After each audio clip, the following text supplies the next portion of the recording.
André Rieu fait valser le monde entier. Avec son violon à la main, André Rieu fait valser le monde entier. Mais derrière les projecteurs et les applaudissements se cache quelque chose de bien plus stupéfiant. Ses concerts remplissent des stades entiers. Ses albums se vendent mieux que ceux de Mozart. Et niché dans sa paisible ville européenne se trouve un véritable château qu'il appelle chez lui.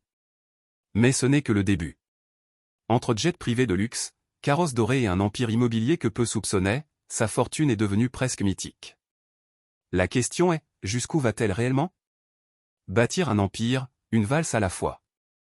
Un empire construit note après note. André Rieu n'est pas devenu une sensation mondiale par hasard.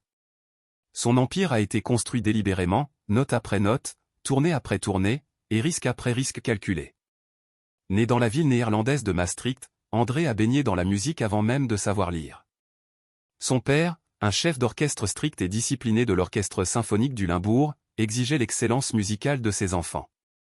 Sous cette pression, André a pris le violon à l'âge de 5 ans et a rapidement été inscrit à une formation classique rigoureuse. À peine dans la vingtaine, il était diplômé avec les plus hautes distinctions du Conservatoire royal de Liège et du Conservatoire royal de Bruxelles. Mais même en gravissant les échelons traditionnels de l'éducation musicale européenne, Rieu ressentait un malaise croissant face à la formalité figée des concerts symphoniques. Il était moins inspiré par la perfection rigide que par la joie, l'énergie contagieuse d'une valse viennoise, la nostalgie d'une belle mélodie et le langage universel du spectacle. Il voyait une opportunité là où d'autres ne voyaient que des limites, rendre la musique classique émotionnellement accessible, visuellement spectaculaire et, chose impensable, commercialement viable. Le tournant audacieux de 1995. En 1987, André Rieu fit un premier grand saut en fond dans l'orchestre Johann Strauss, humblement avec seulement 12 musiciens jouant dans de petites salles à travers les Pays-Bas. Mais dès ses débuts, l'orchestre brisa les conventions. Les musiciens souriaient, bougeaient, interagissaient avec le public. Les concerts n'étaient plus des moments de révérence, mais de célébration. L'atmosphère était électrique, un phénomène rare dans le monde classique. Puis vint le tournant. En 1995, Rieu prit l'une des décisions les plus audacieuses de sa carrière, il investit toutes ses économies, apparemment à 6 chiffres, dans une unique publicité télévisée d'1 minute. L'annonce fut diffusée à la mi-temps de la finale de la Ligue des Champions entre l'Ajax Amsterdam et le Bayern Munich, un moment suivi par des millions de téléspectateurs. Rieu y interpréta la valse numéro 2 de Chostakovitch avec émotion et une élégance cinématographique. Le pari fut payant. Le lendemain matin, 50 000 exemplaires de son album étaient vendus, et Rieu devint une célébrité non seulement aux Pays-Bas, mais dans toute l'Europe. Ce succès révéla une vérité puissante, la musique classique pouvait se vendre si elle était emballée avec une histoire, de l'émotion et une identité. Un empire vertical intégré. À partir de là, André prit le contrôle de chaque aspect de sa carrière. Il fonda sa propre société de production, André Rieu Productions, qui emploierait par la suite des centaines de personnes. Il insista pour tout gérer en interne, des arrangements musicaux à la confection des costumes, en passant par le mastering des albums et la distribution des DVD. Cette intégration verticale garantissait non seulement la qualité, mais aussi un contrôle financier total. Il se mit à produire des albums spécifiques à chaque pays, adaptés au goût émotionnel de chaque culture. En France, il reprit des chansons de Roméo et Juliette.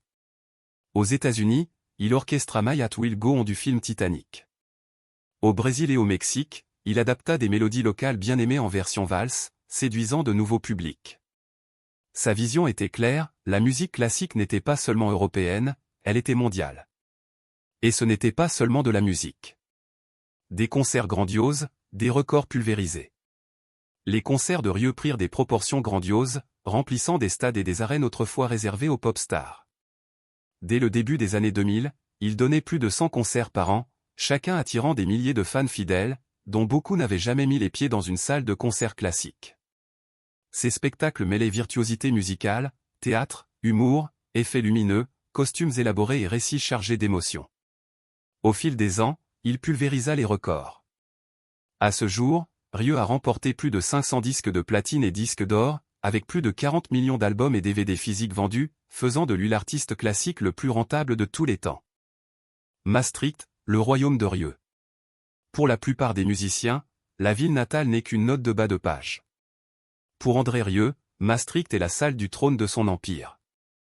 En 1994, Rieu acheta un château du XVe siècle niché juste à l'extérieur du centre-ville. Inspiré par le château de Moulinsart des aventures de Tintin et par l'architecture majestueuse de l'Europe impériale, Rieu rêvait depuis longtemps de posséder un château. Celui-ci, avec ses 27 pièces, ses tapisseries complexes et ses jardins à la française, allait devenir son sanctuaire et sa déclaration. Lorsqu'il se produit à Maastricht, en particulier pendant ses célèbres concerts d'été sur la place Vrijthof, il ouvre les portes de son château au public. Les fans peuvent acheter un forfait exclusif à 859 € comprenant une nuit dans un hôtel 5 étoiles, une place au premier rang et une visite privée du château guidée par son fils, Pierre Rieu. Un empire immobilier méconnu. Mais le château n'est que la surface. En coulisses, André Rieu a passé des décennies à construire ce que la Libre Belgique a récemment appelé un empire immobilier de l'ombre. Selon le rapport, Rieu possède désormais des centaines de propriétés à Maastricht, dont beaucoup génèrent des revenus passifs grâce à la location ou servent d'investissements immobiliers à long terme. Son modèle économique est simple, acheter, embellir, rentabiliser. Et il reflète l'essence même de sa musique, prendre quelque chose de traditionnel et le transformer en quelque chose de grandiose. Maastricht, ville transformée. Chaque été, lorsqu'André revient se produire dans sa ville natale, Maastricht subit une métamorphose. Les boutiques décorent leurs vitrines avec des produits dérivés à son effigie. Les restaurants créent des menus Rieu inspirés de ses valses. Les hôtels sont complets des semaines à l'avance, avec des fans venant d'Allemagne, du Royaume-Uni et même du Japon. Les concerts sur la place Vrijthof sont dignes d'un film, des milliers de spectateurs, des écrans géants, des scènes fleuries et un orchestre en costume d'époque. Les performances sont diffusées dans plusieurs pays, ajoutant une dimension supplémentaire à l'influence de Rieu. Une machine de spectacle bien huilée. Ce qu'André Rieu a construit n'est pas simplement un modèle de concert, c'est une industrie du divertissement à part entière. Ses performances mêlent virtuosité musicale, théâtre, humour et effets spectaculaires. Sa société, André Rieu Productions, emploie plus de 120 personnes à plein temps, dont 60 musiciens, des créateurs de costumes, des ingénieurs du son et même des professionnels de la petite enfance, pour une crèche interne. Contrairement à la plupart des artistes, qui dépendent de promoteurs externes, Rieu contrôle tout. Cela lui permet de toucher jusqu'à 25% de royalties sur chaque produit, contre 8 à 10% pour un artiste classique traditionnel. Le merchandising, un empire dans l'empire. À chaque concert, les stands débordent de produits dérivés, programmes, 10 €, t-shirts, 25 €, mugs, écharpes, DVD et même des figurines en porcelaine à son effigie. En 2015, cette division générait déjà plus d'1 million d'euros par an. Le Stradivarius est le luxe fonctionnel. André Rieu ne fuit pas le luxe, mais chaque indulgence sert une fonction artistique. Son violon, un Stradivarius de 1732 estimé entre 2 et 3 millions d'euros, voyage toujours avec lui. Selon son équipe, il insiste pour que l'instrument dorme dans la même chambre que lui pendant les tournées. Sa garde-robe est confectionnée sur mesure pour un impact visuel maximal sous les projecteurs. Ses tournées nécessitent 5 bus de luxe, 8 semi-remorques et parfois des jets privés. Les revers et la résilience. Malgré son succès, Rieu a connu des échecs. Une mise en scène trop ambitieuse a failli le ruiner. Il a aussi dû faire face à des rumeurs, mais sa marque, soigneusement construite, a résisté. Lors d'un entretien à Libération, il a déclaré : « On me demande toujours si je suis davantage homme d'affaires ou musicien. La vérité, c'est que je suis les deux. Conclusion, un rêve qui continue. » Aujourd'hui, André Rieu continue d'enregistrer, de tourner et de rêver. Il a même plaisanté en disant que si le prix était bon, il jouerait un concert au pôle Nord. Et au vu de tout ce qu'il a accompli, personne ne doute qu'il le ferait vraiment. Et vous ? Si vous pouviez franchir demain les portes du château d'André Rieu, quelle serait la première question que vous lui poseriez ?